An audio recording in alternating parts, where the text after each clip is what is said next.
Nggih, kita mulai. Bismillahirrahmanirrahim. Assalamualaikum warahmatullahi wabarakatuh. Waalaikumsalam warahmatullahi wabarakatuh.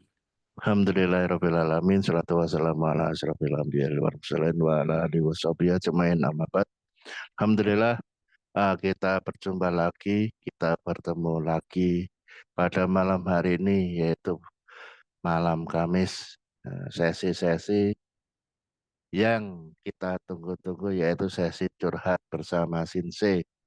Pada malam hari ini eh, kita akan eh, memberikan jawaban-jawaban dari pertanyaan dari teman-teman tentang beberapa curhatan-curhatan dari teman-teman. Ada yang sudah masuk sekitar 6 poin.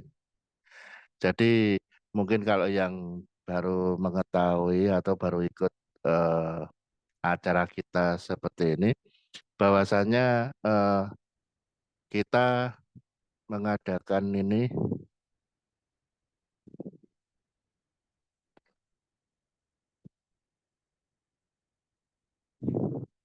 Kita mengadakan pelatihan seperti ini bukan hanya cuma sekedar pelatihan, tetapi ada sesi curhatnya dengan maksud supaya teman-teman itu bisa lebih memahami, menguasai, dan lebih mengerti akan apa materi yang sudah disampaikan dari materi kesinsinya. Maaf, dari sinse ke peserta. Eh, Pada malam hari ini sesi curhat, yaitu setelah biasanya kita mengadakan 2 kali pertemuan, 2 kali pemateri, itu kita adakan pengumpulan pertanyaan dari teman-teman yang kurang berani atau tidak berani atau malu-malu untuk menanyakan sesuatu atau belum menemukan pertanyaan, bisa dikumpulkan dan nanti kita bahas bareng-bareng pada sesi curhat, yaitu setelah 2 kali pertemuan biasanya ada sesi seperti ini supaya sebagai pendalaman dan bedah kasus terhadap apa yang di lapangan terjadi di lapangan, serta eh, mereview ulang materi-materi yang sudah disampaikan. Untuk yang terusnya, yaitu untuk ini langsung saja nggih Sinje, atau langsung pertanyaan atau bagaimana? Ngikut aja Pak Mot. Pak Mot atur waktunya berapa. Terus ini nanti kan ada soalnya aku mau nyampaikan materi sedikit kekurangan kemarin. Oh, Jadi ya mulai kalau jam gitu, berapa minta minta iya. dialokasikan Mas aku manut Ya kalau gitu sampai sampai jam berapa? menyampaikan materinya banyak tidak? Keempat empat slide lah, 4-5 slide. Pak Sulet. Enggak Setengah banyak. jam Setengah cukup jam enggak cukup atau lah, lebih? cukup lah. Cukup lah ya. Ya, berarti sampai setengah 9 gitu. Anu aja, pertanyaan dulu aja ini karena sesinya sesi pertanyaan ke pertanyaan dulu aja Pak Mot. Nanti apa materinya Oke, tambahan aja. nggih, saya ngikut aja berarti. Ya, berarti Kalau gitu, nggih. saya tak buka dulu pertanyaannya aja ya. Nanti Pak Mot ben ben gampang. Sudah Oh tak iya, screen kok tadi ya. Hmm. nggih, Nanti nggih. biar biar kelihatan itu loh Pak Mot. Eh, sebentar. Hmm. Hmm. Yang ini Oke, ini pertanyaan dari Pak Andi, pertanyaannya cuma sedikit ya, cuma Pak Andi. 6 Iya, 6 cuma 6 pertanyaan. ya. Heeh. Tapi kan Eh, nanti dari pengupasan jawaban ya, ya, pertanyaan heeh, mungkin ada heeh. pertanyaan lagi. Saya Pak Maut, Nggih, sebentar, tak share dulu.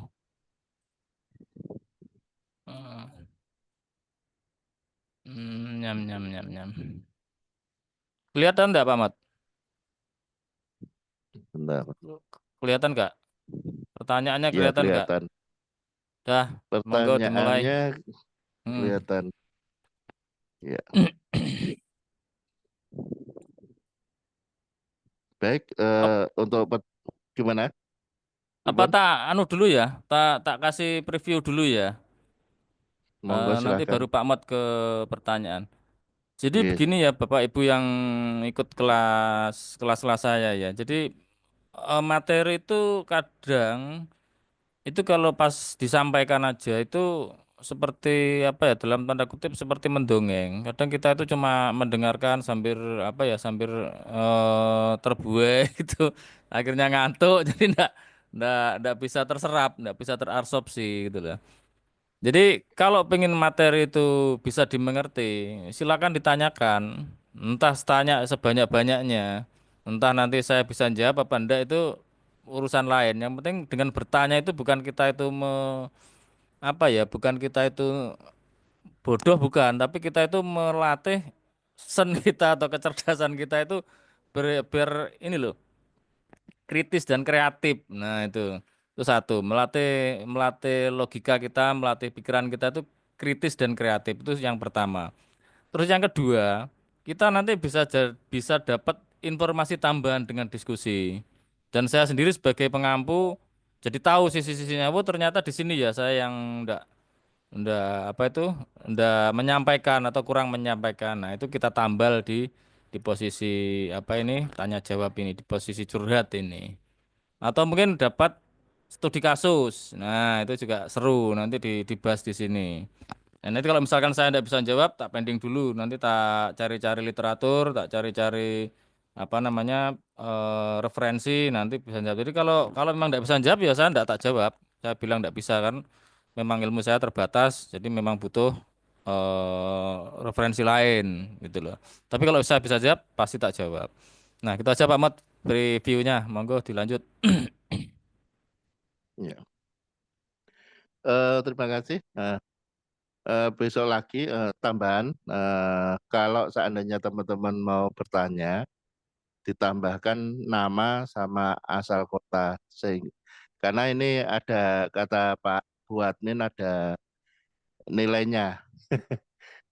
Dalam arti nanti ada door prize atau apa itu dari admin untuk teman-teman yang aktif. Karena Mm-mm. bisa dinilai dari keaktifan ini. Langsung saja Sinsing ya, untuk langsung menginjak. Memasuki pertanyaan yang pertama. Ini pertanyaan pertama dan kedua ini dari Pak Sodik, Pak Pak Andi, Andik Depok. Pak Pak Andinya Andi ada Depok hadir nih. belum Ya wes, biarin belum. aja biar yang bertanya nggak hadir ini, Pak. Ya wes, nanti biar nonton Mm-mm. rekamannya dia beliaunya. Heeh, itu Semoga Pak Mat. ya Oh ada ini Pak Andi itu. Itu suruh ada. suruh muncul itu Pak Andi itu. Mana ini? Yang berbuat ini ya. Udah sudah nganu sudah Mana Pak Andi? Pak Andi sudah tampil Pak Andi. memun- Lagi di jalan. Oke, lagi jalan Pak oh Mat. Udah baru di lanjut. jalan ya Oke. ya udah daripada terjadi sesuatu yang tidak Mm. mengenakan kan. Untuk pertanyaan pertama dari Pak Andi Depok, ini apakah dahak termasuk Z, Y Yi atau bahasanya Pak cairan Mat. Z, Iya, yi.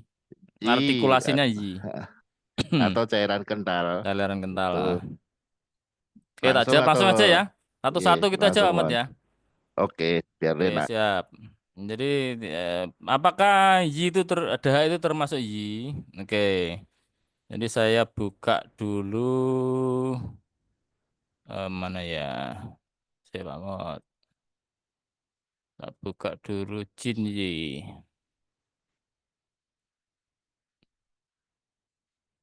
Oke ya ini ya. Apakah dahak itu termasuk yi? Jadi kan kalau kalau kemarin itu tak ulangi ya. Kalau fluida bukan fluida sih. Saya ini dulu. Tak kasih ini kan kemarin lupa ini contoh-contohnya. Kalau liquid, nah ini liquid atau cairan itu kan bahasanya kemarin cin ya. Itu ini sesuatu yang apa namanya itu sesuatu yang encer kalau tidak salah mana yang encer ya. Seliquid ya sifatnya. Pokoknya ini encer ini. Encer atau mungkin saya sini. Mana ya? Eh, Ini pada ini ya. Pokoknya sesuatu yang encer nih sifatnya. Nah, ini aja wes, sebentar. Nah, ini aja.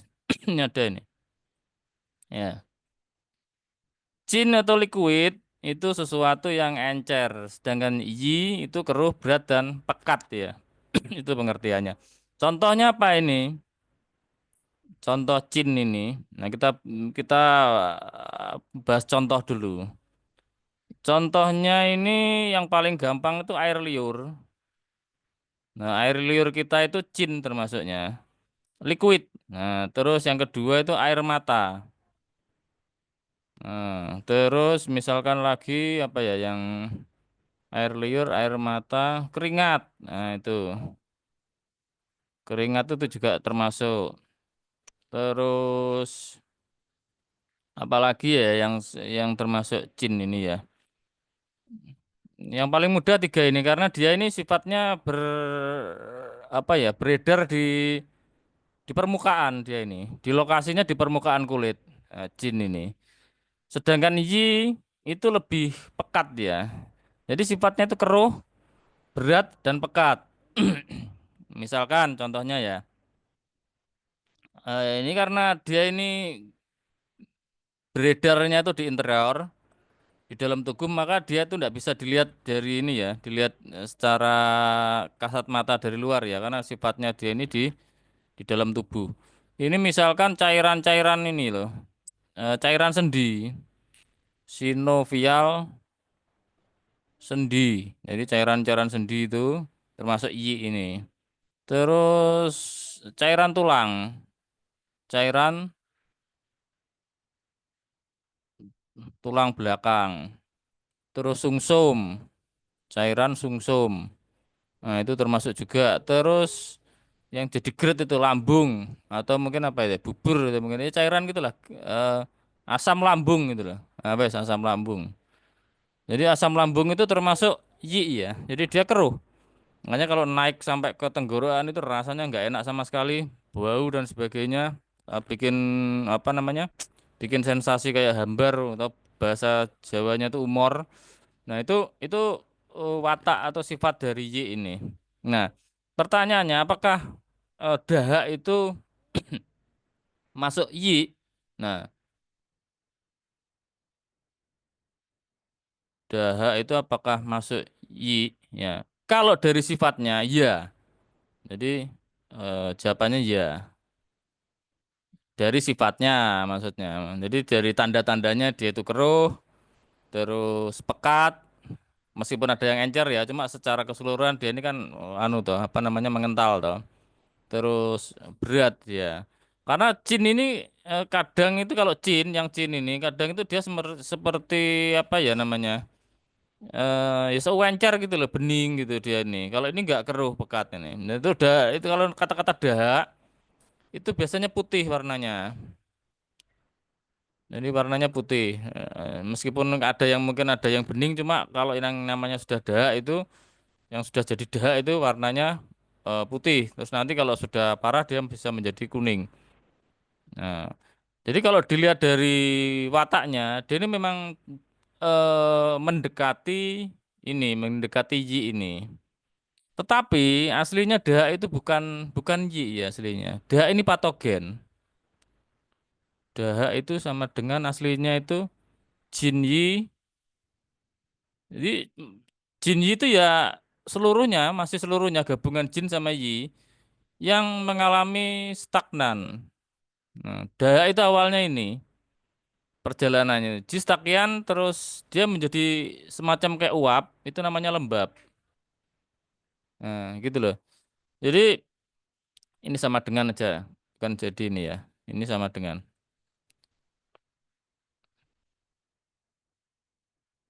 Nah, jadi dahak itu awalnya itu dari Qingyi yang mengalami stagnasi, yang mengalami mandek. Setelah mandek dia akan yang awalnya tuh bentuknya tuh encer atau mungkin tidak berbentuk kalau dia tuh posisinya lagi di atas. Lagi di paru-paru dia itu seperti kabut gitu ya seperti uap air maka dia ini membentuk yang namanya lembab. Nah, lembab. Lembab ini adalah Jinyi yang stagnan ini sebenarnya. Tapi sudah mengalami pemadatan ini. Mengalami pemadatan. Agak mengalami pemadatan. Nah, setelah dia lembab ini dia menumpuk-numpuk, mengalami stagnasi terus, tidak terurai, maka timbul yang namanya dahak. Nah, ini sudah pekat, terus apa namanya wataknya lagi itu lengket. Nah, jadi dahak kalau dibilang secara sifat dia itu memang mendekati yi, tapi sejatinya dia itu bukan yi, dia jin yi yang mengalami stag stagnasi ini. Jadi dia mengalami stagnasi, akhirnya timbul lembab. Setelah lembab muncullah yang namanya dahak ini. Itu jawaban untuk pertanyaan pertama, Pak Mot. Jadi dahak itu sebenarnya adalah bentuk patogen dari Jinyi. Nah, bentuk patogen dari Jinyi. Terus awal mula dari dahak itu bagaimana? Itu lah ini bisa dilihat dari sini. Nah, bisa dilihat dari sini ya. Ini tambahan lagi nih. Udah ada pertanyaan akhirnya timbul informasi ini, timbul pengetahuan ini. Saya cari-cari. Nah, ini muncullah ini. Dahak itu timbul akibat dua faktor ini sebenarnya. Meskipun di sini aslinya itu di sini ada stagnasi Jinyi ya. Stagnasi stagnasi Jinyi. Nah, di sini tuh. Di sini tuh ada di dua tempat ini. Ya, itu aslinya ada itu. Cuma ini kan dipotong. Nah, ini biar tidak panjang. Yang menimbulkan dahak itu sebenarnya ada dua. Yang satu stagnasi Qi, jadi Qi-nya macet. Yang kedua kekurangan Qi. Jadi Qi-nya berkurang, akhirnya limpanya dia mengalami kemacetan. Dia fungsi transport limpa, fungsi transfer dan transport. Jadi fungsi pengubahan, proses mengubah yang kemarin itu jadi memisahkan yang bening sama yang encer itu terganggu sama fungsi transport. Transport itu mengedarkan. Jadi dia waktu mengedarkan ke paru-paru itu jadi terganggu dia. Setelah terganggu ya timbullah namanya patogen seperti tadi itu dahak, apa lembab baru muncullah dahak atau dalam tanda kutip dalam bukan tanda kutip ya dalam prosesnya sebenarnya dahak itu adalah lembab yang mengalami penggumpalan. Jadi dua ini penyebabnya. Nah, kenapa Ci kok mengalami stagnasi dan defisiensi? Mengapa kok mengalami kemacetan dan mengalami kekurangan? Itu disebabkan sama ternyata ini Ci-nya itu ada gangguan di sini. Nah, ini gangguan emosional di sini. Misalkan marah. Kemarahan itu membuat Ci-nya naik, ya. Jadi Ci-nya itu bergolak menjadi naik. Terus apa namanya?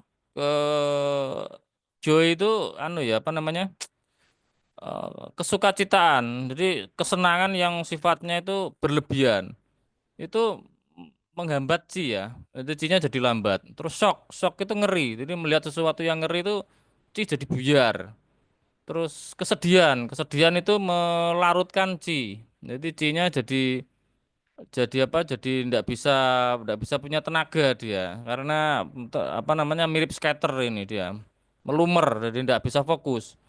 Sedangkan worry ini kecemasan sama merenung. Jadi ini cemas, terus ini sedih, ini ngeri. Jadi kengerian itu shock melihat sesuatu yang ngeri. Terus ini kesukacitaan. Jadi sukacita tertawa-tawa yang berlebihan. Terus ini marah. Jadi kemarahan apa itu sukacita. Sukacita itu ya apa ya? Kesenangan yang yes bukan senang ya, yes sukacita itulah yang berlebihan. Terus Euforia kali ya. sesuatu yang ngeri, terus sesuatu yang membuat cemas, terus merenung dan takut. Nah, takut itu semuanya mengganggu Ci ya. Jadi kalau apa namanya kecemasan itu dia menggumpalkan Ki, jadi Ci-nya ini menggumpal ibaratnya. Jadi ndak semacam kayak tersumbat gitu. Termasuk juga pensiveness ini. Jadi orang yang berpikirnya terlalu keras, ya. Jadi apa-apa dipikirkan terlalu berat. Jadi orangnya tidak bisa slow, tegang itu akhirnya C-nya dia mengalami semacam kayak gangguan. Jadi semacam kayak blokiran di sini, knot ini.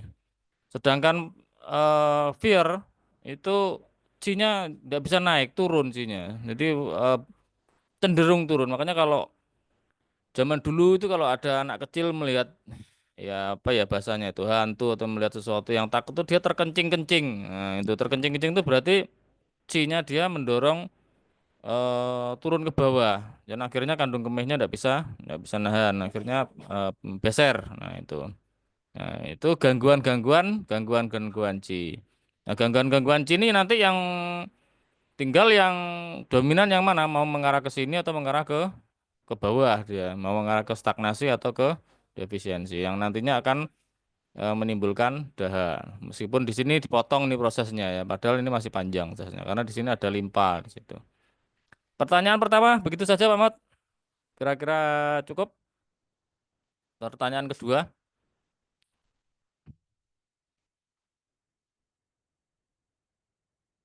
monggo Pak Mat pertanyaan kedua.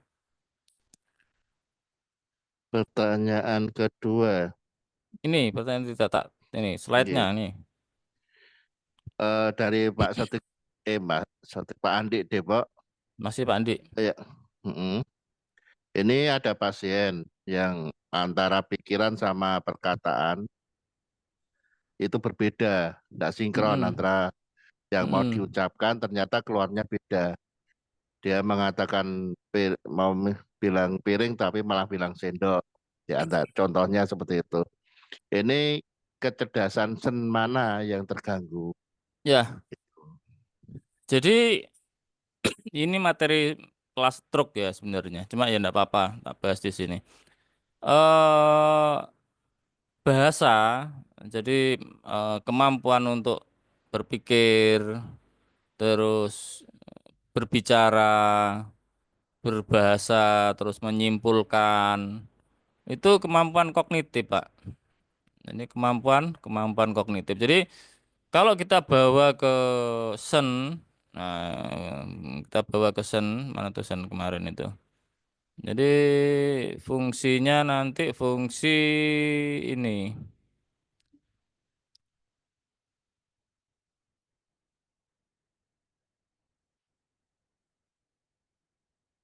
Mana ya kemarin ya.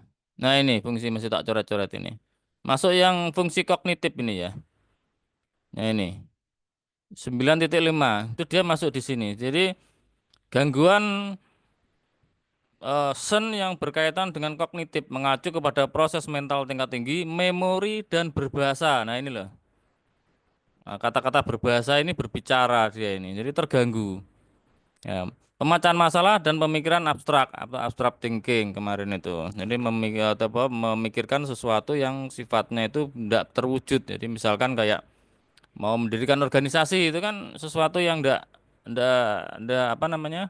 Sesuatu yang abstrak, bukan sesuatu yang konkret ya. Kalau mau membuat meja atau membuat kursi itu sesuatu yang konkret, tapi membuat apa namanya? Aturan, membuat analogi itu kan sesuatu yang sifatnya itu abstrak. Atau mungkin kalau kalau gampangannya lihat yang fungsi kognitifnya bagus itu orang yang biasanya ini apa namanya suka menganalogikan. Jadi biasanya orang yang humornya itu tinggi, jadi suka menganalogikan. Oh ini mirip dengan ini. Nah itu eh, tingkat pemikiran abstraksinya itu tinggi berarti orang itu. Jadi mampu menyederhanakan suatu masalah dengan penggambaran yang lebih lebih gampang. Nah itu namanya berpikiran abstrak. Jadi gangguan berbicara itu termasuk gangguan kognitif. Nah, untuk kasus orang-orang yang ini, yang ditanyakan Pak Andi ini, itu mana tadi itu? Nah, ini namanya kasus anomia ini ya, gangguan anomia, anomia. Ya, atau di sini aja wes, biar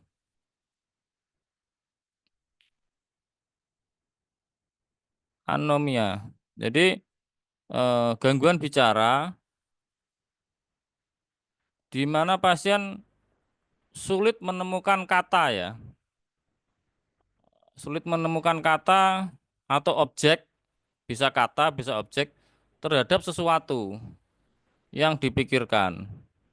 Jadi mau dia memikirkan gelas gitu ya, mau menemukan kata-kata gelas itu susah dia. Nah, itulah yang namanya anomia. Nah, itu kalau siapa yang belajar ini ya, belajar Josunfa ya, itu saya tak carikan ada gak ya. Nah, ini loh. Hmm, Kalau orang belajar Josunfa itu eh, titik terapinya itu di sini tuh loh, speech area 2 ini loh. Jadi orang-orang yang anomia ini. Eh, jadi dia punya di pikirannya itu ada sesuatu yang mau dikatakan tapi dia tidak bisa memilih kata-kata. Itu namanya orang anomia. Kalau yang di sini ini dia berbicara yang vernikel ini kan area vernikel ini kalau tidak salah. Coba dicek ulang ya, saya enggak seberapa ingat ini. Jadi vernikel ini orang yang sifatnya berbicara aja tidak jelas tapi di pikirannya tuh enggak ada kosong. Jadi dia tuh nerocos saja itu. Jadi orang stroke ada yang seperti itu. Nerocos saja aja dia enggak bisa memikirkan. Orang ini jadi mau ide yang mau disampaikan tuh apa itu enggak ada. Itu nerocos saja itu terapinya pakai vernikel ini. Kalau speech area satu ini dia semuanya bisa memilih kata bisa apa namanya mengidentifikasi bisa nanti yang dipikirkan dengan kata yang dipilihkan itu bisa cuma dia kemampuan untuk menyampaikan itu dia hilang enggak mampu dia ini untuk afasia ini afasia umum atau afasia ya afasia afasia biasa lah yang ini jadi dia mau mau di pikirannya sudah ada gelas mau bilang gelas sudah menemukan kata-kata gelas itu cuma mau menyampaikan dia tidak bisa kemampuan berbicaranya dia tidak bisa. Nah, itu masuk ke area speech area satu ini. Nah, kira-kira begitu saja Pak Mot. Untuk yang kedua, jadi anomia ya. Jawabannya fungsi kognitif yang terganggu. Ya. Atau mungkin Lanjut. ada yang per ini ada yang ditanyakan per item Oh, ini. Mungkin ada yang belum jelas, boleh ditanyakan. monggo silakan yang Kalau mau Selamat itu jelas. Pak Andi, monggo Pak oh Andi, iya. kalau mau ditanyakan Pak Andi, Sudah jelas dikomentari ini. boleh. Halo, Sudah gamblang dan jelas. jelas ya? Sudah jelas katanya. Jelas. Oke, lanjut Ah, Pak Mot, berarti Pak Mot. Mm-mm. Baik, pertanyaan yang ketiga, tanpa nama, tanpa kota. Nah, Pak. Mm-mm. Seberapa seberapa sen atau kecerdasan bisa mempengaruhi keseimbangan tubuh dan kesembuhan pasien yang sudah putus asa akan penyakitnya. Oke, berarti ini tak bawa dulu ke mana ya ini ya? Fungsi tiga harta karun ini aja lah. Paling gampang ini Mm-mm, jelaskan. Ya. Poin yang ketiga ini bisa dibaca Pak Mut ini ya. Jadi tak orek-orek ini kemarin. mm, Nah, kayak gini aja. Dah. Nah, kelihatan nggak Pak Mut? kelihatan. Kelihatan ya. Jika kecerdasan, jadi gini, awalnya itu kan sen sen itu ya, itu dibentuk oleh dua faktor ya. Yang satu oleh esensi, esensi ginjal. Yang satu oleh Qi, nah, Qi secara umum ya. Jadi sen itu dibentuk sama dua faktor ini. Jadi kalau eh, esensinya tuh kuat, Qi-nya kuat, sennya insya Allah cemerlang orangnya ya. Jadi daya pikirnya kuat, terus daya penalarannya tinggi, terus tajam dan sebagainya. Daya tangkapnya itu luar biasa lah itu dua faktor ini dia mempengaruhi. Kalau cuma satu kurang masih mungkin berpikirnya akan terganggu dia. Tapi kalau esensinya kuat, Ci-nya kuat, maka sennya akan cemerlang. Tetapi juga bisa berbalik. Jadi sen itu jadi sen itu memang dibentuk sama Ci dan esensi. Tetapi sen itu yang mengendalikan atau memimpin lah katakanlah memimpin Ci. Nah, atau gate-nya.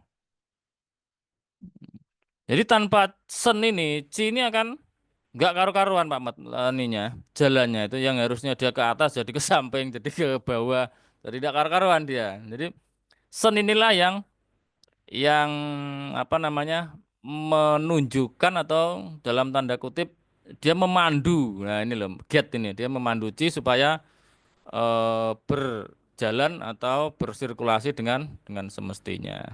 Ya, pertanyaannya apa, Bang? Pertanyaan apa, Pak Ahmad, Bang, pertanyaannya? Hilang. Ini, dah. Benar. Nah, Bagaimana eh, hubungannya, Piawi? yang tiga, Bukan, seberapa ya, tiga.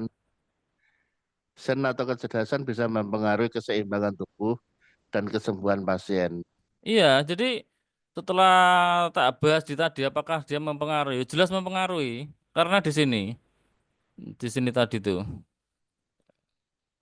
Jadi posisi di tiga harta karun tadi ya, mana tadi? Sen ini ya. Si.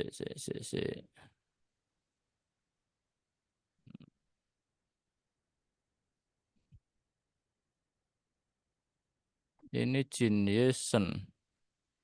Jadi udah ketutupan nih iki. Jadi Sen itu sebagai ini ya, pemandunya ya dia. Jadi pemandu dari apa namanya? Ci dia. Nah, kalau di dibahas lebih lanjut, dia ini akan nah di sini Pak Mot. Ini nanti yang mau tak bahas ini. Sebenarnya materinya belum nyampe sini ya, cuma nggak apa-apa tak bahas. Nah, ini loh. Jadi misal ya, orang itu marah. Ya, orang itu marah. Ya, dia marah di sini. Memang marah itu mengenai liver. Dia mengenai liver ya. Terkait liver ini. Tetapi yang bisa merasakan efeknya, yang bisa menerjemahkan arti marah atau menerjemahkan rasa dari marah ini, dalam tanda kutip rasa dari marah, itu tetap jantung, Pak Mat. Gitu loh. Itu tetap jantung dia. Mau dia sedih, mau duka cita, yang dikenain tuh paru-paru yang terkait atau kekhawatiran, kecemasan itu memang limpah yang dipengaruhi. Tetapi yang bisa merasakan itu kecerdasan. Nah, kecerdasan itu kan bersemayamnya di jantung. Pasti jantungnya nanti kena, gitu loh. Pasti kena. Jadi kalau orangnya ini dia sennya itu dia sudah goyah, maka eh, tingkat sirkulasi Qi-nya sesuai tadi itu. Jadi sen itu sebagai guide-nya Qi.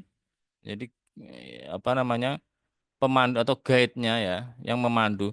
Kalau sennya ini kacau, Qi-nya pasti kacau. Itu jalannya enggak karu-karuan. Nah, kalau jalannya enggak karu-karuan kan timbul patogen dia, timbul penyakit atau kelainan gitulah, bukan patogen, mungkin timbul kelainan. Patogen kan dari luar. Jadi timbul timbul permasalahan di situ gitu loh. Jadi apakah pengaruhnya sangat vital? Sangat vital. Ya, karena dia mengalirkan Qi sesuai sesuai jalurnya atau sesuai arah normalnya. Itu begitu. Jadi seseorang itu kalau sakit itu kenapa kok pada saat kita jenguk itu jangan diberitakan sesuatu yang sedih-sedih, takut-takuti. Misalkan kita apa namanya jenguk orang stroke terus dibilangin tetangga saya kemarin stroke baru 3 hari meninggal, waduh ya orangnya drop nanti malahan gitu loh. Jadi kalau ada orang yang sakit parah, yang sifatnya itu apa, dia bukan parah ya, orang yang sakit semuanya sakit, itu kalau kita menjenguk, kenapa kok menjenguk itu sangat penting, maka pada saat yang menjenguk itu menghibur, hatinya jadi riang gembira, timbul semangat, itu sennya ini jadi apa ya? Jadi optimal lah katakanlah. Sennya itu jadi normal dia, mendekati normal lah. Jadi tersupport sennya. Kalau sennya support, C-nya ini kan jalannya jadi lancar dia. Ini C-nya ini jadi lancar. Jadi kalau jadi lancar ya tingkat kesembuhannya akan lebih baik daripada orang yang ketakutan atau khawatir. Nah, gitu ceritanya. Jadi sangat ngaruh ininya. Kira-kira cukup Pak Mat? Yang nomor 3. Jadi sangat penting ya Ci itu, Sen itu untuk menopang ini apa namanya keseimbangan dan keseimbangan tubuh ini maksudnya ya kayak kemarin itu yang di stroke itu apraksia itu masuk ke apraksia itu. Nah, jadi apa namanya gerak koordinasi tubuh itu juga dipengaruhi sama sama sen. Oke cukup amat yang nomor 3 Ya, mungkin bisa oke. dilanjut. Sekarang pertanyaan yang nomor 4 tanpa nama juga. Bagaimana tanda-tanda tubuh C tidak dapat mengubah dan tidak dapat mengangkut Ya, fluida. ya mengangkut ini ya. Hmm. Bagaimana tanda-tanda pada saat Ci ini dia bukan bukan ya ya Ci ya karena fluida itu digerakkan sama Ci ya. Tidak bisa atau mungkin patogen patogen Cinye gitu aja lah. Patogen Cinye. Jadi kalau ini meskipun ini dipengaruhi sama Ci ya karena dia ini geraknya ikut karena kemarin kan sudah dijelaskan. Cinye itu geraknya mengikuti arah gerak normal Ci ya. Jadi kalau G-nya ini geraknya itu ke atas ya dia gerakan normalnya ke atas. Cuma kalau G-nya ini dia tidak mampu untuk mengangkut timbul masalah patogen. Yang pertama bisa diamati apa itu? Edema. Jadi retensi cairan kayak bengkak itu loh. Nanti dicari di googling, di Google. Edema. Jadi penumpukan cairan. Yang kedua timbulnya lembab. Ini lembab tubuh. Jadi lembab itu adalah patogen dari Jinji, tanda-tanda eh, Jinji-nya bermasalah. Kelihatannya dari mana lembab itu ya bisa dari lidahnya bengkak, terus mungkin apa namanya kasus-kasus yang sifatnya itu berhubungan dengan sensasi berat di tubuh. Nah itu, ini biasanya menimbulkan sensasi berat di tubuh. Nah ini sensasi berat di tubuh. Terus yang terakhir ya tadi itu dahak. Nah, cara mengamati jinnya tidak bisa mengangkut jinnya ya 3 ini ada edema, lembab sama sama dahak. Mungkin dari sini ada yang mau komentar dulu. Monggo kalau ada yang mau ditanyakan berkaitan dengan pertanyaan ini maksudnya. Hmm. Monggo silakan yang mau tanya Mau mengomentari. ataupun menyanggah boleh. Boleh. Oh, enggak ada Pak Mat, lanjut aja. Ya, ya. Enggak Ya. ada. Saya ada, Pak. Siapa itu? Monggo Bu. Yayu. Ya, Monggo Yayu. silakan. Heeh.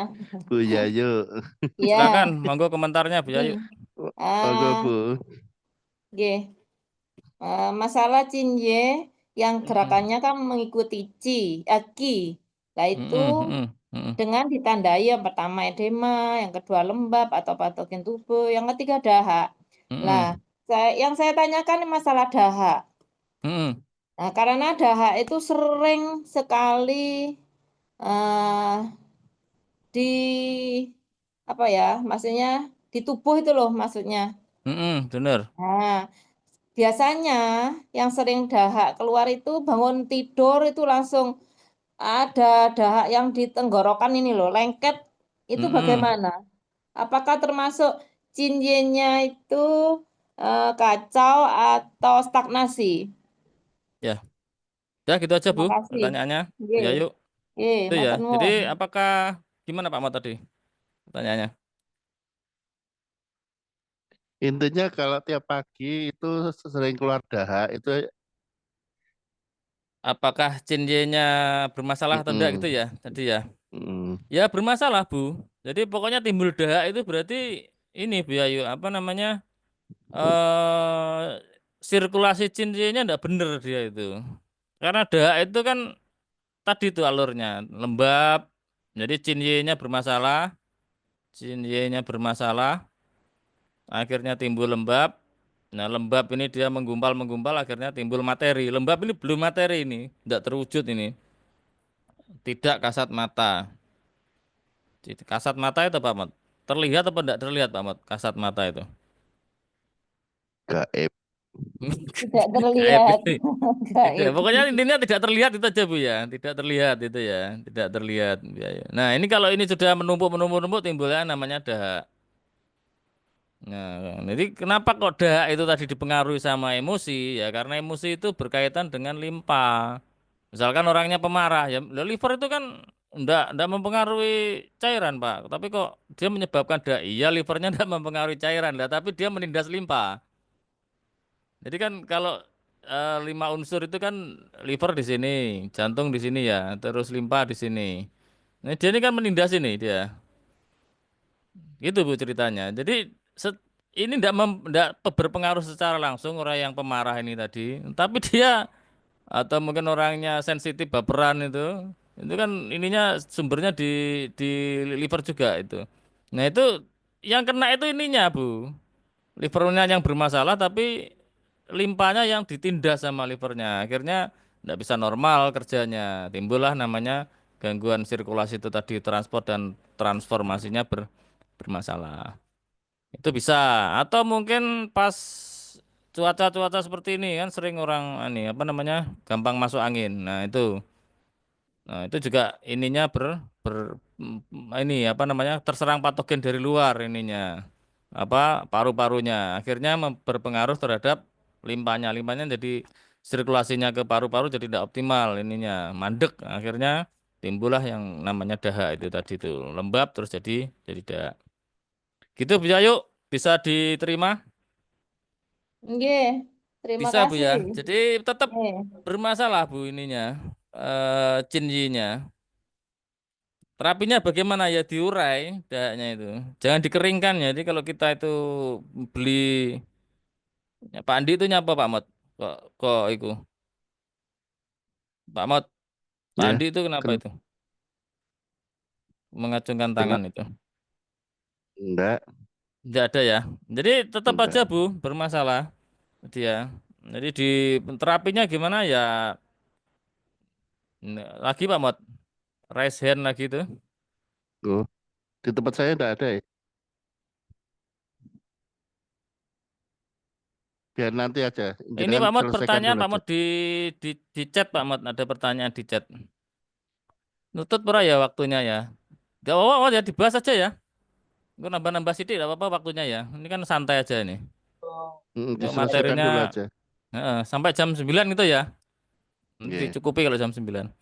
Oke, jadi gitu Bu. Tetap aja bermasalah teknik terapinya Bapak ya. Kalau ada dahak di situ ya di terapinya yang pertama ya dikuatkan limpanya. Limpanya dikuatkan yang pertama. Yang pertama dahaknya sih, dahaknya diurai. Dahak diurai. Ya caranya gimana ya kalau pakai akupunktur ya pakai ST40 itu. Kalau pakai herbal ya bisa pakai sifatnya itu mengurai dahak seperti pansia, seperti apa itu kalau herbal tuh canpi itu kulit buahnya eh, jeruk keprok itu. Nah, itu bisa dipakai. Nanti mengurai dahak. Selain mengurai dahak juga harus diatasi kelembapan karena biasanya bercampur dia. Kelembapannya dieliminasi. Nah, gitu Bu. Teknik ininya terapinya sekilas saja seperti itu. Ini biasanya dahak itu agak membandel biasanya butuh waktu yang lama untuk terurai. Lanjut Ahmad. Ya. Pertanyaan yang kelima sekarang, pada kasus diabetes Mm-mm. akut yang biasa terjadi Mingmen terkuras. Bagaimana mengatasi hal tersebut? Oke siap. Berarti tak tak kembalikan ke Ci dan esensi ini ya. Karena apa namanya Ki kok mau mete lagi. Mana ya kemarin ya?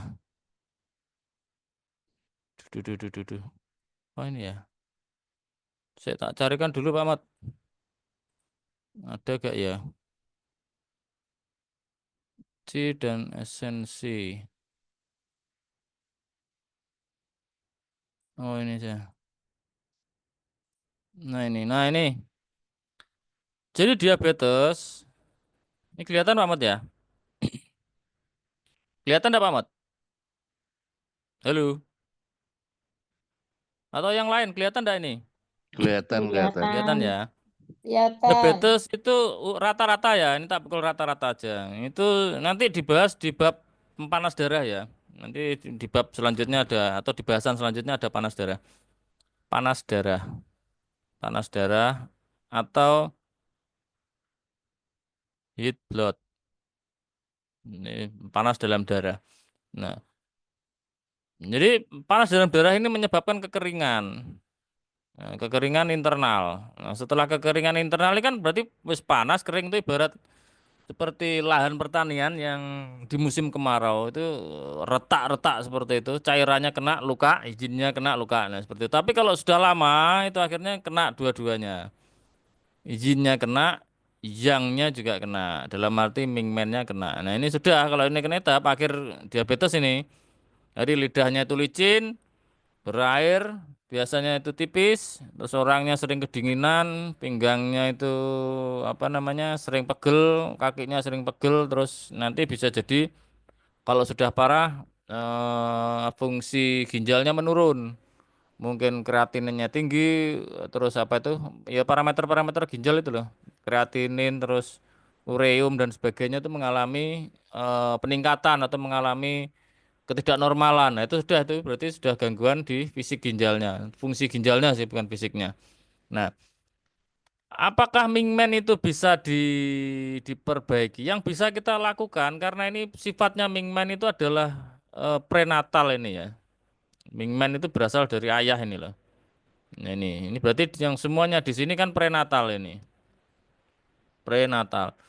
Prenatal itu artinya hereditary. Hereditary atau sesuatu yang sifatnya diturunkan. Ya, kalau kisah pewayangan itu mungkin bisa direview seperti apa itu Bima itu loh. Bima dikasih ketemu Dewa Ruci itu, dikasih air kehidupan itu, dikasih cawan itu. Ya sudah jatahmu itu cawan itu. Cawan itu tidak bisa kamu apa namanya tambahi, tapi bisa kamu hemat. Kamu cuma cuma bisa menghemat. Nah, pasalnya diabetes ini menguras cawan ini. Nah, cawan ini tuh dikuras sama dia. Nah, termasuk juga mungkin aspek jinnya ini juga sama, prenatal jin atau sama yang ini sama. Jadi yang bisa kita lakukan ini sebenarnya cuma memanaskan saja, memanaskan. Jadi Mingmennya ini tetap atau tetap terluka dia kalau sudah orang kena diabetes itu. Kalau sudah nyampe defisiensi yang atau defisiensi jin yang itu ya ininya apa namanya? Mingmennya tetap kena terluka. Sudah ini turun ini volumenya ini. Nah, yang bisa kita lakukan apa? Hanya memanaskan. Nanti mingmennya biar biar tambah aktif gitu aja. Cuma untuk nambahin mingmen enggak bisa. Udah itu aja jawabannya, Pak Mod. Jadi bagaimana mengatasi hal tersebut ya cuma bisa dipanasi aja. Dipanasi aja. Atau ditonik esensinya yang ditonik itu di apa namanya ya ditambahi dikuatkan cuma sebenarnya ya nggak nambahi dia hanya secara secara apa namanya eh, secara ibaratnya secara merangsang saja tapi secara volume tetap berkurang dia sampai akhirnya habis orangnya meninggal dah itu aja jadi termasuk gawat itu ya kalau orang diabetes itu sudah kena yangnya itu jadi harus hati-hati ininya dijaga gitu. Itu aja Pak Mat untuk yang nomor 5. Ya. Pertanyaan selanjutnya nomor 6. Heeh. Penyakit autoimun apakah termasuk kelainan Qi dan Shui? Ci dan darah gitu ya bahasanya ini. Terus biar Iya. gampangnya sebenarnya darah itu ya kan C tapi di gampangannya darah gitu aja lah. Autoimun itu banyak, tapi memang sebagian besar itu memang kelainan Ci dan darah. Kelainan Ci. Misalkan apa ini contohnya?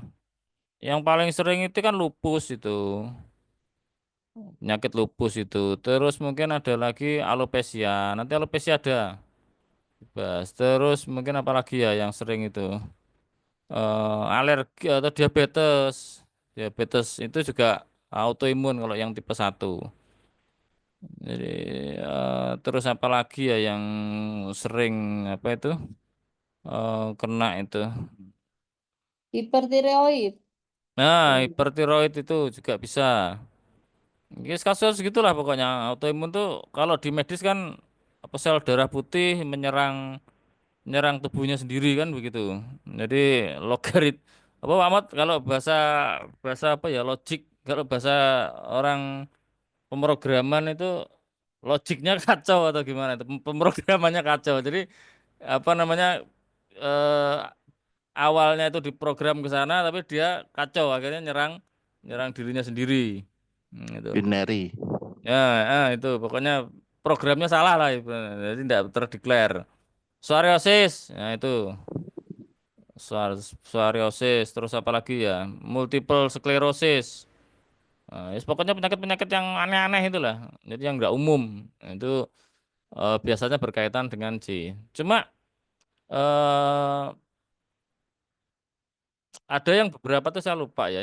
Yang dia itu kalau di TCM itu dia nggak kelainan C itu kolik kalau nggak salah, kolik kolik lambung kalau nggak salah. Itu juga autoimun cuma dia nggak. Ini dikoreksi kalau saya salah ya. Kolik lambung kalau tidak salah itu dia masuk autoimun tapi bukan kelainan cip dan darah. Kalau ini organ ini. Organ memang organ lambungnya mengalami ulcerasi atau tuka. Kira-kira begitu saja Pak Ahmad. Ada tambahan enggak dari ini diutamakan yang tanya dulu aja materinya nanti tak singkat aja. Ada. Apa itu? Ini pertanyaan dari obrolan. Yang pertama dari Bu Yayu lagi. Pertanyaannya, pneumonia itu termasuk apa? Penanganannya Pneumonia. bagaimana? Oh, pneumonia itu termasuk apa? Penanganannya bagaimana untuk bayi yang umur 8 bulan gitu. eh biasanya Bu ya, kalau bayi-bayi seperti ini tuh kalau pakai herbal itu kan tidak bisa diminumkan, biasanya diuapkan aja. Jadi uapnya aja yang disuruh disuruh menghirup dia biasanya. Ini kalau apa namanya pneumonia ya, ya dia sindromnya banyak pneumonia itu. Tapi kalau lihat dari anak kecilnya kan nggak mungkin tuh defisiensi. Ya, ya ada mungkin cuma kan kemungkinannya kecil karena usianya masih barat barang kan masih baru itu. Ya itu kalau udah paling ya ini aja patogen itu udah ya situ dia menyumbat paru udah itu aja atau ya kalau udah ada ya lembab itu aja di situ. Biasanya karena dia minumnya susu ASI. Anak kecil kan itu karakteristiknya. ASI ini kan sumber dak ini. Gitu loh. Jadi penanganannya ya kalau anak kecil mau dikasih jamu mau diakupuntur ya mungkin bisa ya kalau ada akupuntur ya. Cuma ya disesuaikan aja lah. Jadi ambil titik yang sifatnya itu mengurai dahak. Itu secara umum seperti itu anak kecil itu karena makanannya dilihat dari pencernaannya kan masih lemah juga usia usia segitu 8 bulan itu kan masih lemah. Jadi kalau kita itu kasih apa itu ASI, kita kasih susu susu apa tuh susu kaleng dan sebagainya itu. Jadi anak kecil itu kadang itu nangis itu kan orang kita mengira itu dia minta susu, tiap nangis minta susu padahal nangisnya itu karena apa kan mungkin perlu juga dikoreksi, perlu di apa namanya dianalisa. Ini nangisnya karena apa? Tapi kadang orang itu kan malas mikir. Pokoknya akhir nangis kasih susu, nangis akhirnya kegendutan anaknya, lemon itu, obesitas. Nah itu biasanya timbul dahaknya. Fenomena itu nggak jauh-jauh kayak seperti kasus COVID juga itu kan ya kasusnya ya aslinya orangnya meninggal banyak meninggal karena dahaknya itu menutup di paru-paru, paru nggak bisa bergerak paru-parunya kena di apa namanya dibanjiri sama dak ya orangnya mati akhirnya nggak bisa bernapas. Gitu aja Pak Mat jawabannya pneumonia. Nah, Ya, penanganannya gimana, Cinsa? Lah itu tadi Bu penanganannya Hmm, kalau anak kecil itu titik-titiknya. ya ambil akupuntur titik-titik tadi. dahak toh. Titik-titik dahak itu ya seperti SP6 itu tapi masalahnya bisa ndak anak kecil tuh perlu dipertimbangkan ya. Kalau secara orang dewasa ya SP6, ST40 mungkin untuk menguatkan limpa ya REN 12 itu REN berapa itu 9 ambil titik-titik dahak itulah pokoknya. SP SP6, ST36 nah, ini tuh titik-titik yang berkaitan dengan dahak gitu. Nah, kalau pakai herbal ya herbal yang sifatnya itu seperti tadi tuh mengurai dahak ya mesti misalkan kayak apa namanya ya, cenpi itu, kulit jeruk keprok, terus misalkan kayak pansia, nah itu kan herbal pengurai dahak. Atau kalau resep ya pakai ercentang, nah itu pink waisan itu bisa. Cari di toko-toko yang sifatnya itu penjual herbal herbal ini, herbal sensei bisa.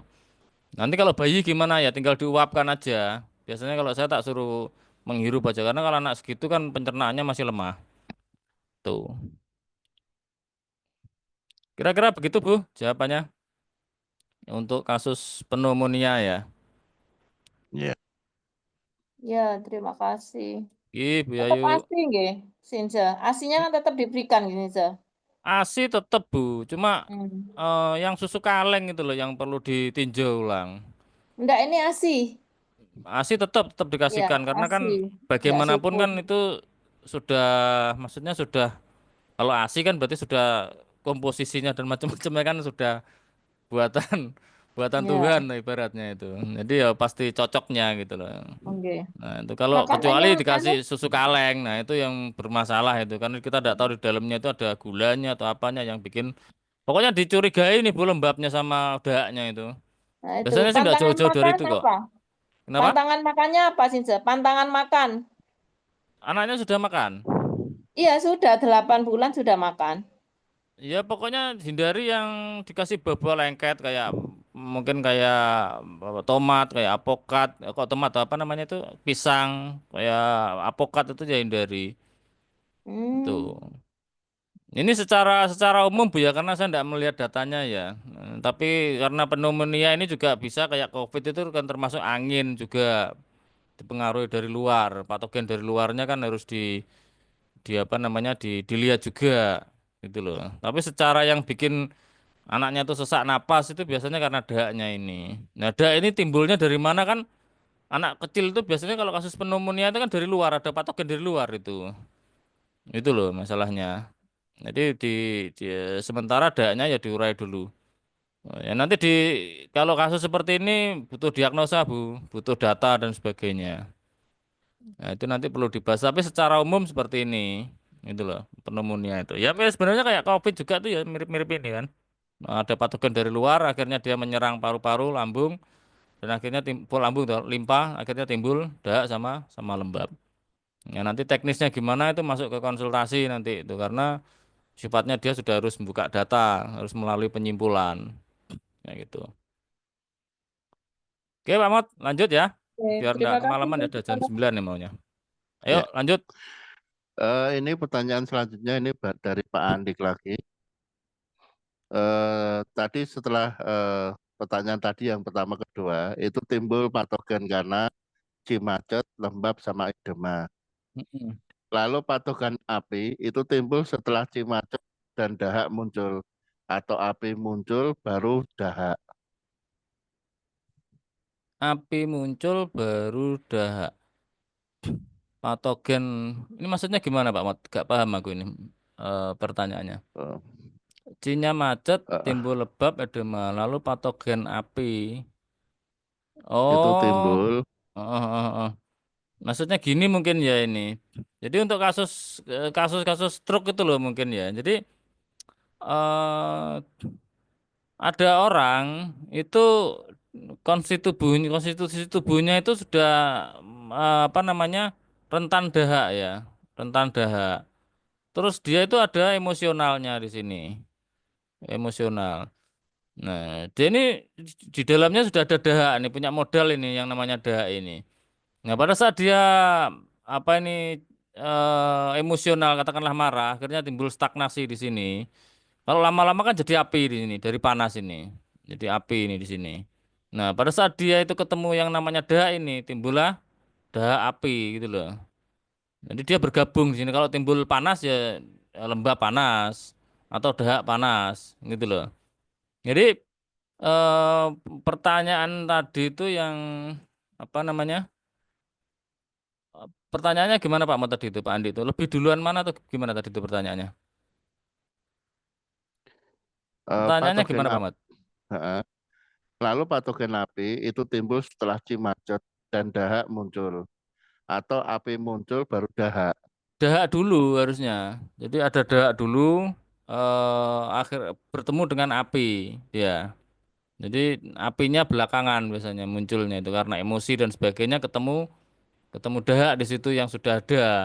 Nah, itu akhirnya karena api dan panas itu biasanya kan apa dinamis ya dia, cepat timbulnya itu cepat. Kalau dahak itu kan apa namanya dia melalui proses yang agak lama dia. Sementara api ini cepat biasanya kalau ada emosi dan sebagainya kena liver pasti jadi tegang, pasti jadi api dia. Nah, nanti timbul namanya dahak api. Nah, gitu Pak Mot. Jawabannya untuk Pak Andi. Wah, Jadi kebanyakan itu ininya apa namanya? eh dahaknya dulu baru apinya yang muncul. Ya, oke Pak Mot, begitu? Apa cukup?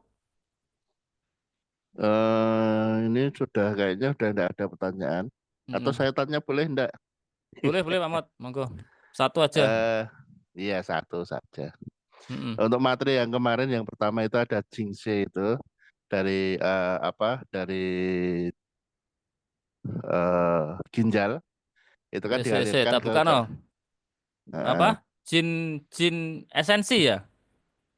yang pertama itu loh dulu ketika dibahas itu Belum, benar dah yang nih. materi betul Pertanyaannya? itu dari ginjal dialirkan ke kantong kemih. Nah, dia yang mengatur untuk kencing. Oh, berarti Nah, Jin Y ini ya. Cin Y. Tak tanya dulu Ah, ya. Ini paling. Ini Bay. sebentar. Mungkin G. Nah, Nah, ini ya paling ya. ah, Ya, terus. nah ini Monggo. yang saya tanyakan. Itu kalau terjadi ini apa bahasa Jawanya itu anyang-anyangan. Ketika kencing Oh, itu susah dan panas itu loh. Itu yang terjadi apa? Atau kalau sudah terjadi seperti itu penanganannya bagaimana? anyang-anyangan ya. Oke. Mm-mm. Anyang-anyangan itu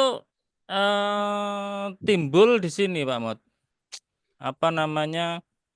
Jadi eh, ada dahak di sini, bukan dahak ya, lembab, lembab di sini. Terus ada yang namanya entah itu dari luar, jadi dia di sini tuh ada lembab, jadi bisa dari luar lewat alat vital bisa. Itu ada patogen Pak Mot, patogen luar masuk. Dia ini patogen panas ya, patogen panas tenatu. Bertemulah dengan lembab ini. Akhirnya timbul yang namanya lembab, lembab panas itu satu. Terus yang kedua, di sini ada batu di sini tuh. Di ginjal tuh ada batu dia. Karena ada batu ginjal, dia akhirnya kan gesek dia, timbul luka di situ. Nah, timbul luka akhirnya infeksi kalau bahasa medisnya ya. Jadi timbul lembab panas di sini. Nanti dari ginjal bisa atau dari sini dia makan sesuatu terus kena kuman di sini, masuk lewat jalur sini dia. Lewat jalur sini. Perjalanannya begitu Pak Mat. Akhirnya timbul yang namanya infeksi. Infeksi atau infeksi saluran kemih. ISK itu loh. Nah, itu yang menyebabkan anyang-anyangan itu. Jadi anyang-anyangan itu adalah lembab panas di kandung empedu. Kandung kemih. Kan dokumen. Nggih. Ya, itu. Penangannya gimana ya lembabnya panasnya diredam, lembabnya diurai. Dah. Pakai apa? Biasanya pakai herbal-herbal yang sifatnya itu pelancar, pelancar pipis, pembuang lembab dan Diuretik. diuretik. Jadi pembuang lembab. Misalkan yang paling gampang ya kumis kucing, alang-alang itu kan kalau yang mudah dipakai itu. Nah, nanti dia ini sifatnya pahit dan melancarkan pipis. Nah, kalau kalau herbal sinse ya pakai eh, huang pai, pakai huang kin, nah, itu bisa. Oke, jadi sifatnya itu pahit dan diuret. Tuh. Oke, Pak Mot, cukup. Kalau Habba Ya, Sauda siap. itu bagaimana?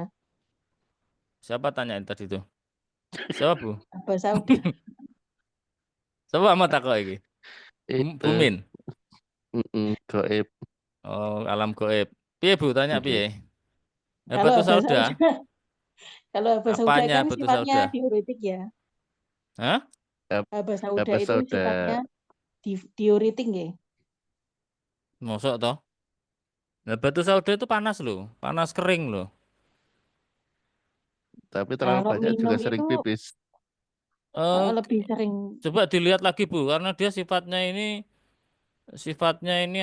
apa itu dia merangsang ginjal, karena biji-bijian kan dia, Ya. merangsang mingmennya ginjal, sama kering berarti dia untuk mengeringkan kelembapan, gitu loh. Jadi kalau herbal diuretik yang sifatnya panas ini kontra gitu loh, gak mungkin. Secara sifat gak mungkin dia. Diuretik itu mesti herbalnya itu dingin karena herbal yang energinya panas itu mesti ke atas, Bu. Misalkan apa? Kayak jahe, laos itu pasti sifatnya ke atas semua.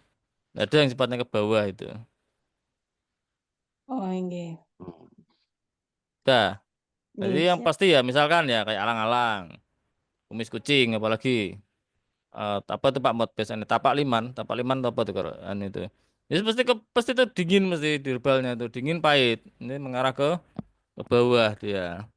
Hmm. Jadi kita tuh bisa bisa mengamati sifatnya herbal ke arah gerakannya itu dari rasanya. Batu sauda itu pahit, berarti pahit itu kan sifatnya mengeringkan. Terus dia ini kan panas. Kalau panas biasanya mengarahnya itu ke atas dia. Arahnya itu kebanyakan ke atas ya. Mungkin ada yang sifatnya itu menghangatkan, cuma kalau pahit sama panas ini biasanya arahnya ke atas sifatnya itu. Kalau bawah itu biasanya ya asin, terus pahit. Nah, itu sih biasanya mengarahnya ke bawah. Gitu Oke, Bu Min. siap. Wes dah. Apalagi Nggih. gak nyampe-nyampekan materi aku engko orang saiki iki. Mm-mm. Ya, Oke monggo ya. monggo Since. Udah kayaknya udah. Jam 9 ya. Mm-mm. Oke, tak lanjutkan ya. Monggo Sampai silakan. mana Pak mataku kemarin ya? Ini materi ya. Sampai biar yang selesai kemarin. Oke, sampai sini ya, wes. Cepet-cepetan lagi. Jadi Hmm. eh yang nomor 10 kemarin itu adalah fungsi affection ya. Affection di sini itu sebenarnya gerak emosi ya. Gerak emosi yang normal. Jadi kasih sayang bahasanya cuma konteksnya di sini adalah gerak emosi. Jadi bukan kasih sayang apa bukan, tapi di sini sifatnya itu gerak emosi yang sifatnya itu normal dalam rentang normal. Sedangkan yang dikatakan biasanya kita bahasakan emosi itu sebenarnya affection yang sifatnya itu intens ya. Jadi sifatnya itu intens terus kuat dorongannya dan cenderung destruktif. Destruktif ya gara ada penyakit itu bikin bikin penyakit itu namanya emosi dalam tanda kutip ya, bukan afeksi. Kalau afeksi ini sifatnya masih normal, rentang rentang apa namanya gerak gerak suasana hatinya tuh kan. Afeksi ini aslinya apa namanya kalau dalam konteksnya ini kan, kalau kemarin kan tak bahasakan ini ya, ketertarikan terhadap sesuatu atau objek ya. Tapi yang lebih tepatnya itu ternyata tak cari-cari itu affection itu ternyata gerak suasana hati ya. Gerak suasana hati. Jadi apa tuh? Kalau apa namanya kecerdasannya itu kuat, maka dia bisa dengan mudah merasakan ini, bisa merasakan kasih sayang atau gampang bisa merasakan affection dia. Ini fungsi yang nomor 10 ya. Fungsi yang nomor 10. Saya sebentar.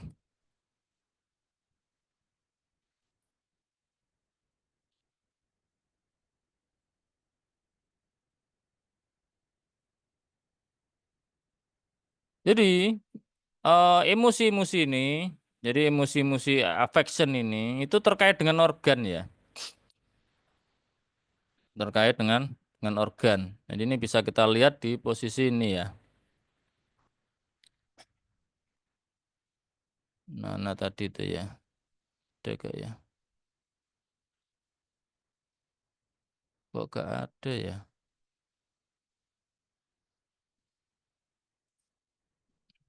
Oh ini. Nah ini.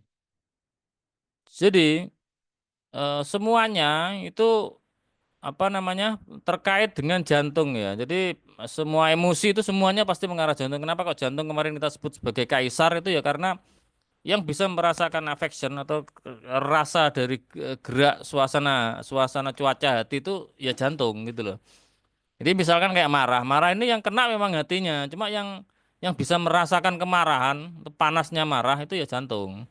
Duka cita juga sama, kekhawatiran sama, ketakutan juga. Ketakutan itu ngimbasnya ke ginjal, tapi yang bisa merasakan dampak ketakutannya itu ya jantung, gitu loh. Jadi semua emosi itu pasti mengarahnya ke jantung, pasti melemahkan jantung. Makanya kenapa kok orang apa itu stroke itu kalau emosinya itu melambat, makanya yang kena itu sennya, gitu loh. Pasti yang kena itu sennya jantung. Jadi seluruh gerak kognitifnya kena ya karena pada saat dia emosi ini apa membakar jantungnya ini, ibaratnya begitu, ngantem jantungnya ini. Makanya kena semua dia sennya. Jadi ke seluruh kognitifnya mau memori dan sebagainya kena dia di situ. Terus ini fungsi apa namanya? eh affection sudah, fungsi perasaan feeling ya. Perasaan sensasi feeling bergantung pada kecerdasan. Jadi kecerdasan yang mengenali rangsangan yang dihasilkan oleh persepsi ya dia. Dihasilkan oleh persepsi, sentuhan, tekanan. Jadi kulit itu dia menerima rangsangan suhu, tekanan, mungkin apa itu tekstur, mungkin halus, kasar dan sebagainya itu ini menerima, tapi yang bisa merasakan atau menerjemahkan informasi sensorik itu tetap kecerdasan, kecerdasan atau sen.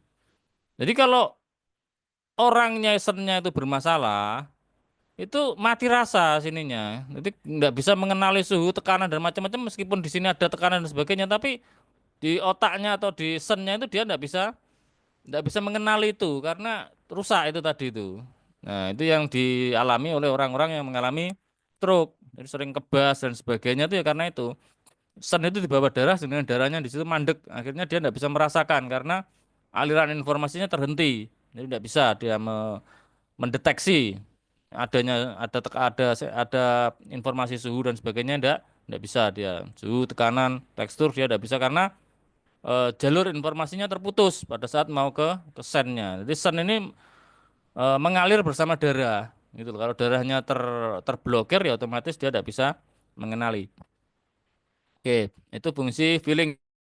Oh, apa namanya? Sentuhan, persepsi. Persepsi itu daya penafsiran itu sangat dipengaruhi oleh kecerdasan. Fungsi indera. Jadi indera juga sama. Jadi kalau penciuman Penciuman itu berkaitan dengan paru ya. Pengecap itu berkaitan dengan limpa sama jantung. Terus pendengaran. Pendengaran itu liver ginjal ini. Liver sama kalau penglihatan. Penglihatan itu liver dan jantung. Ini penciuman, pengecap, pendengaran, penglihatan sama perasa ya. Perasa kulit itu LU sama HT. Jadi semua sensor itu berpengaruh terhadap jantung ya. Ya, makanya terutama mata ya, terutama mata. Jadi mata ini dia sangat berpengaruh terhadap jantung ya. Kita lihat mata.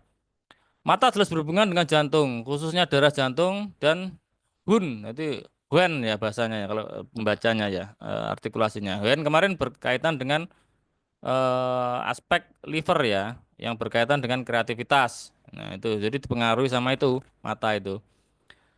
Pembuluh darah mempengaruhi mata, dan juga dikatakan bahwa penggunaan mata yang berlebihan itu akan melukai jantung. Nah ini juga sering terjadi kasus pada saat anak itu sering menonton HP secara berlebihan, nonton YouTube mungkin di HP karena menggunakan mata dengan berlebihan, maka Sennya terganggu dia, jadi psikisnya terganggu, jadi mudah tantrum, terus mungkin anaknya pasif, tidak fokus, sulit fokus, sulit konsentrasi dan sebagainya, kognitifnya terganggu ya karena jantungnya terganggu, sennya terganggu karena matanya digunakan secara berlebihan. Itu kasus-kasus yang sering kita temui ya saat ini, mungkin penggunaan gadget yang berlebihan pada anak kecil itu akhirnya mempengaruhi jantungnya. Dokter mengatakan bahwa jantung mengatur kecerdasan, penglihatan adalah perwujudan dari aktivitas kecerdasan. Jadi eh, mata itu dipengaruhi sama hati. Tapi penglihatan itu yang bisa merasakan adalah jantung atau kecerdasan. Nanti kalau matanya normal tapi sennya terganggu, bisa jadi dia tidak bisa melihat, gitu loh. Penglihatannya berkurang dan sebagainya. Itu karena ada informasi yang mengarah ke sennya atau ke jantungnya dia bermasalah.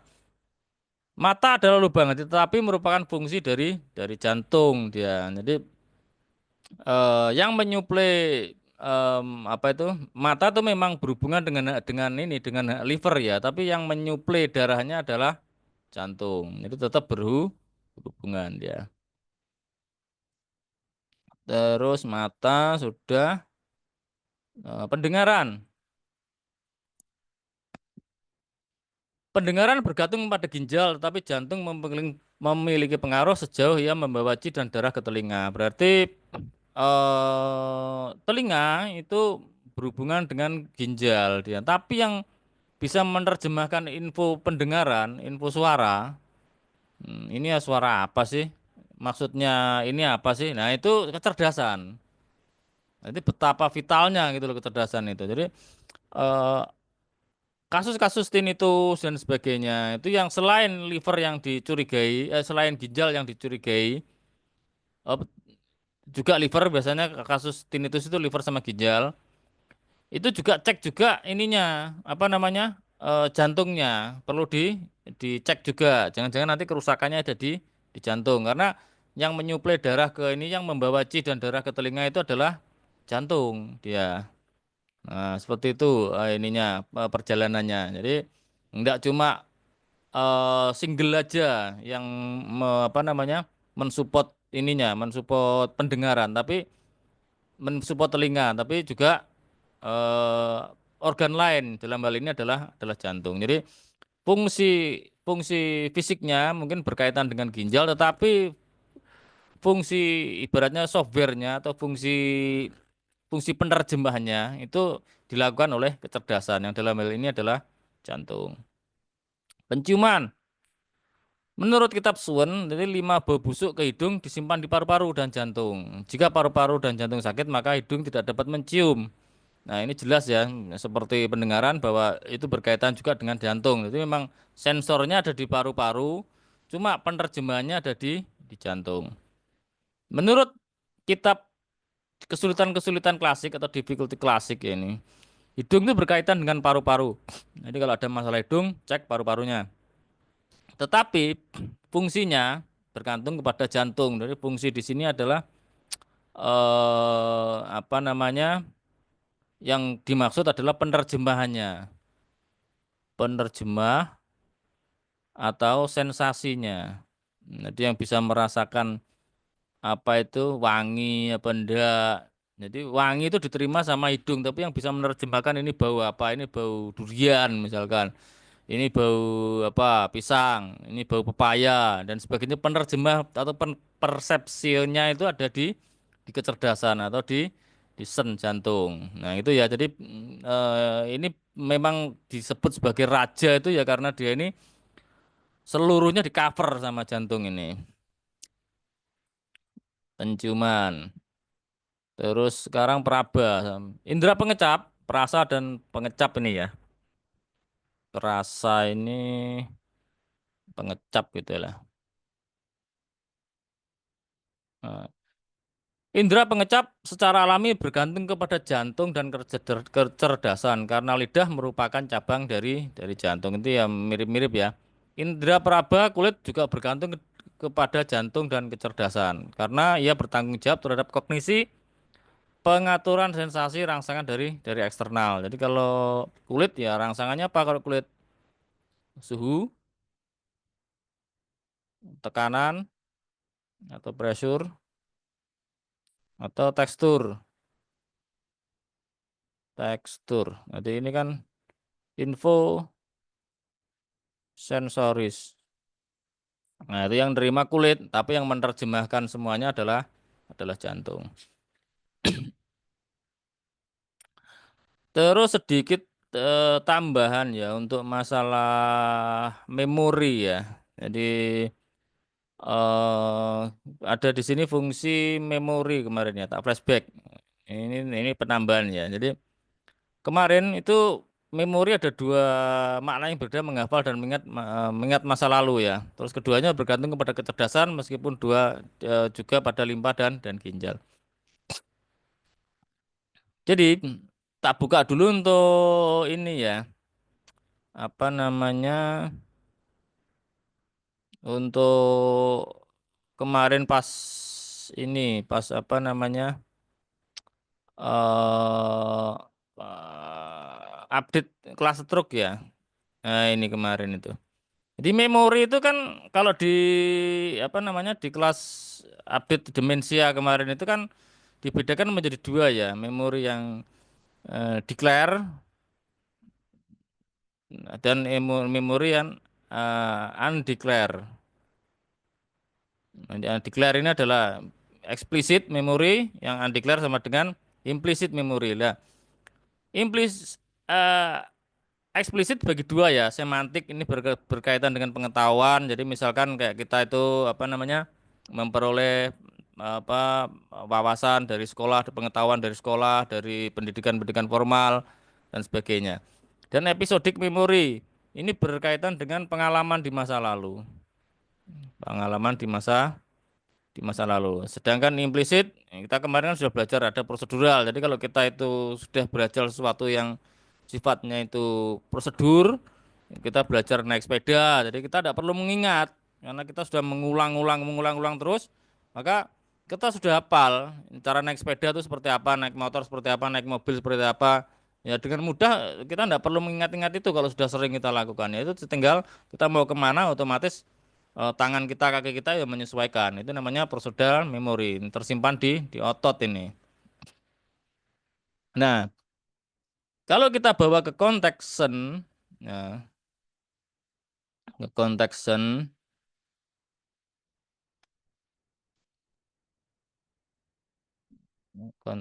itu tadi itu. Nah, ini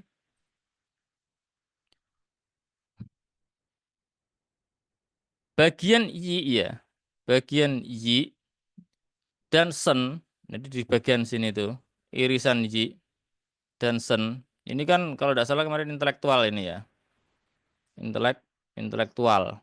Nanti fungsi yang berkaitan dengan apa namanya dengan limpa ini ya, y ini. Jadi limpa dan sen ini jantung. Nah, itu tempatnya memori eksplisit ya ya. Jadi memori eksplisit ini berkaitan dengan kualitas limpa dan jantung. Jadi kalau orang belajar fokus dan konsentrasi, nah itu yang diperhatikan limpa dan jantung. Jadi kalau anak kecil mau pengen anaknya itu belajarnya itu fokus, belajarnya itu konsentrasinya bagus ya perhatikan limpa, kualitas limpa dan jantungnya karena memorinya ada di situ. Nah, memori eksplisit ya. Yang sifatnya itu eh, apa namanya? Apa tadi itu? Semantik ini ya. Jadi yang sifatnya itu pengetahuan dari belajar dari fokus itu ada di sini. Sedangkan memori yang eksplisit yang berkaitan dengan nostalgia ini ya, ini nostalgia ini. Nostalgia atau tadi itu memori eksplisit yang sifatnya itu apa tadi itu? Episodik ini ya. Nah, itu berkaitan dengan Siu ini kan kemarin berkaitan dengan ginjal ya. Ya, ini berhubungan dengan misalkan apa namanya aspek spiritualnya kan berkaitan dengan determinasi ini ya. Jadi tekad, ini orangnya itu punya tekad yang kuat dah. punya persisten enggak, kekontinuan, ke komitmen, terus daya kontrol diri, enggak gampang marah, enggak gampang meledak-ledak. Nah, itu ada di ginjal ini. Biasanya yang ginjalnya lemah itu orangnya enggak bisa mengontrol dirinya itu. Nah, kontrol dirinya itu kurang dia. Nah, itu. Dia tidak bisa, ambisinya itu kurang, tidak punya determinasi, tidak punya keuletan dan sebagainya, itu berarti ginjalnya yang lemah dia di situ, perlu dikuatkan. Nah, itu letaknya memori, episodik memori itu tergantung dari sen sama siu ini. Jadi ginjal sama jantung dia di area ini.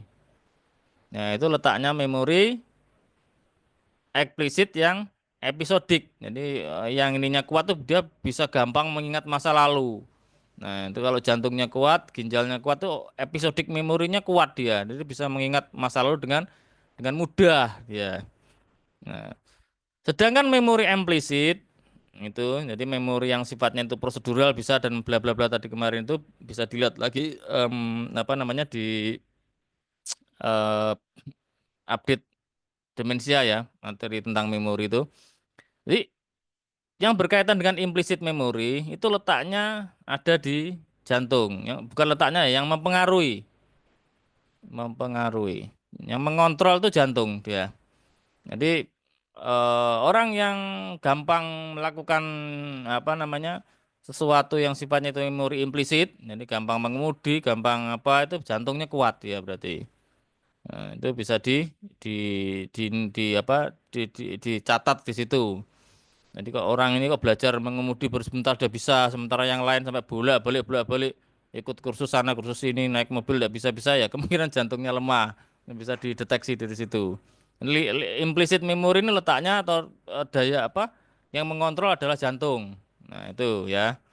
Jadi kalau anak, tak ulangi lagi, kalau anak kecil tuh pengen belajarnya kuat, fokusnya kuat ya dinutrisi ininya, limpa dan jantungnya. Kalau eh, apa namanya daya kontrol diri, tekadnya, terus apa namanya ambisinya, cita-citanya dalam mewujudkan cita, keuletannya, determinasinya, daya kontrol dirinya itu pengen kuat, ya dinutrisi dua ini, ginjal sama sama jantungnya. Jadi se sama siu apa si ya ini kemarin itu.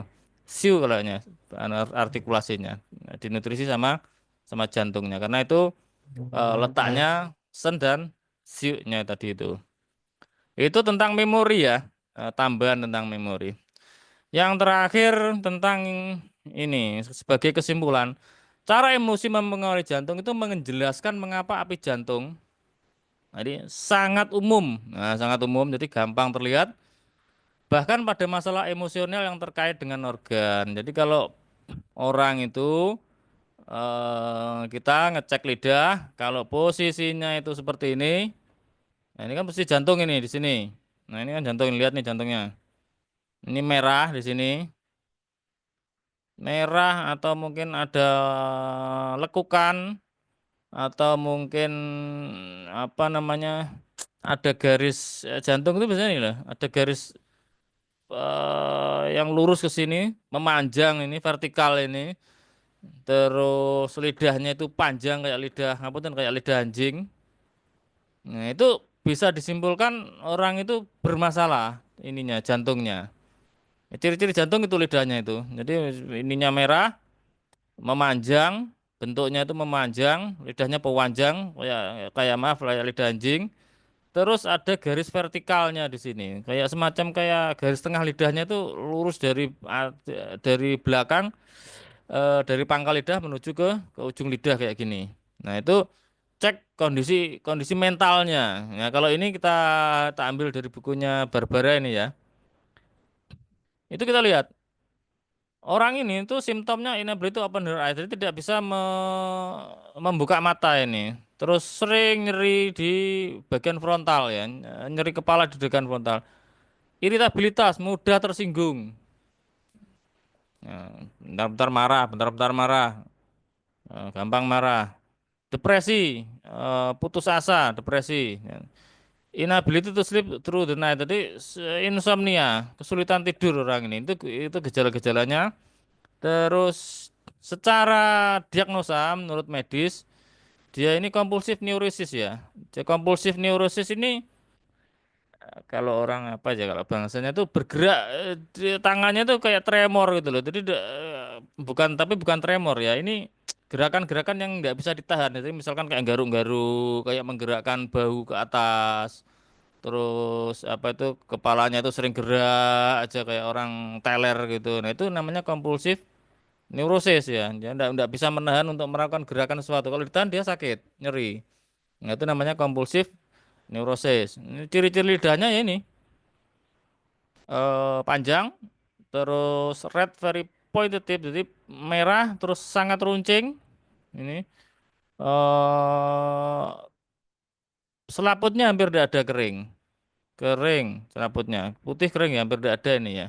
Ini putih kering. Nah, background disease-nya apa? Background penyakitnya. Jadi orang ini adalah semasa kecil dia ini apa namanya mengalami perang dunia dua. Jadi mungkin tentara atau apa ya orang ini atau mungkin korban ya dia. Jadi mengalami eh traumatik di masa hidupnya, di masa mudanya. Dan akhirnya dia kena gangguan gangguan mental. Shock itu tadi itu kalau kalau di fungsi kognitif dia masuk shock. Jadi melihat sesuatu yang sifatnya itu mengerikan atau trauma. Jadi gitu aja Pak Mot untuk tambahan materi hari ini tak lengkapkan. Jadi bisa diulangi, bisa dicatat. Kira-kira begitu Ya. aja. Nanti terakhir besok hari Minggu kita masuk ke substansi terakhir yaitu darah. Nah, setelah materi darah mungkin satu kali lagi pertemuan untuk apa namanya menjelaskan fungsi-fungsi dan ininya apa ya habis itu ya fungsi pembentukan sama ini sama relativitas relatifnya yin yang-nya dari substansi itu. Nah, itu nanti baru masuk ke materi inti dari kelas C dan darah. Jadi nanti nanti masuk ke pola yang apa namanya pola yang saya tak buka dulu pola yang berkaitan dengan kelainan C dan darah.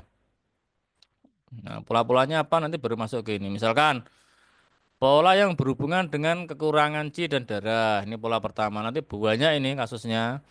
Terus pola yang kedua berhubungan dengan stagnasi C dan darah. Pola yang ketiga berhubungan dengan disfungsi C dan darah itu nanti apa saja ini kasus-kasusnya.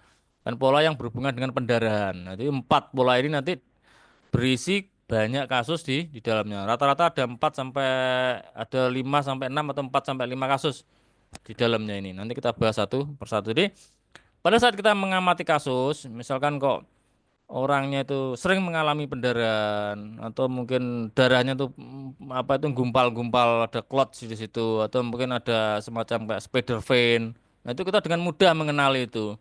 Meskipun kita ndak memahami atau kurang memahami apa namanya pola-pola dari eh, pianceng luncinya atau pola-pola diagnosanya, tapi kita dengan mudah bisa mengenali itu. Wah, ini panas darah ini timbul bercak-bercak di tubuhnya ini. Lah ini oh kekeringan ini kulitnya seperti ini atau wajahnya seperti ini. Wah ini apa namanya kekurangan C dan darah ini. Jadi dengan mudah bisa kita kenali gitu tanpa kita bisa tanpa melihat lidah, tanpa melihat macam-macam itu bisa kita kenali.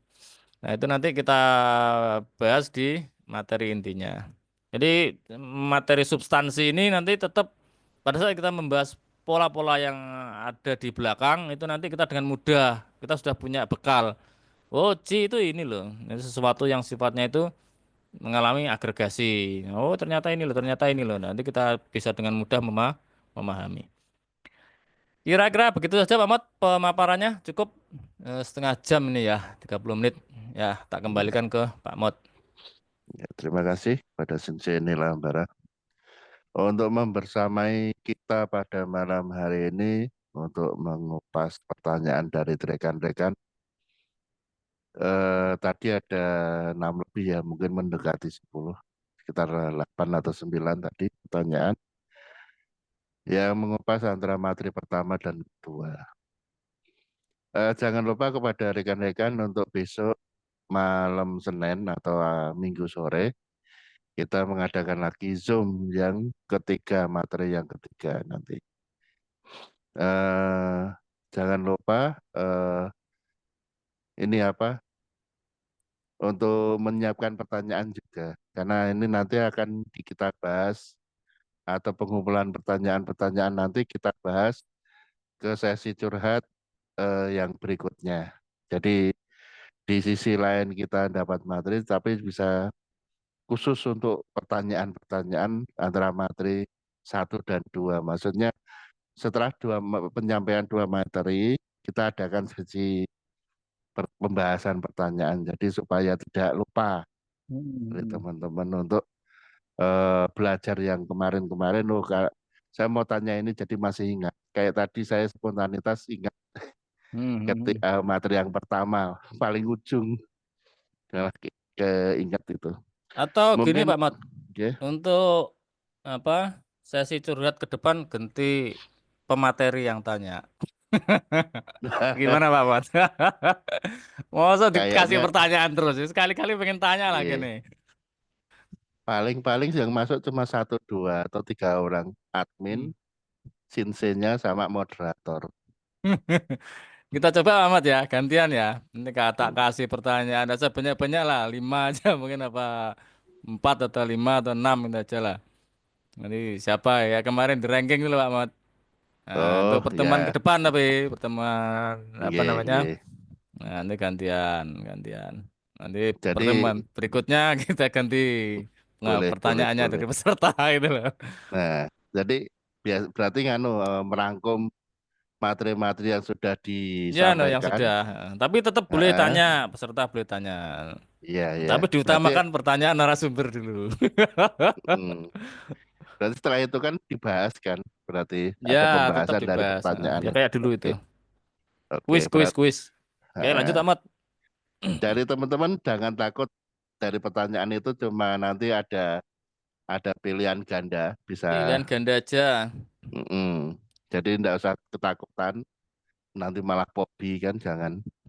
Hanya gara-gara pertanyaan dari Sinse Nilambara, nanti sampai pobi, takut untuk masuk Zoom kan, jangan. Jadi pertanyaannya berupa pilihan ganda, nanti tinggal diklik aja A, B, C.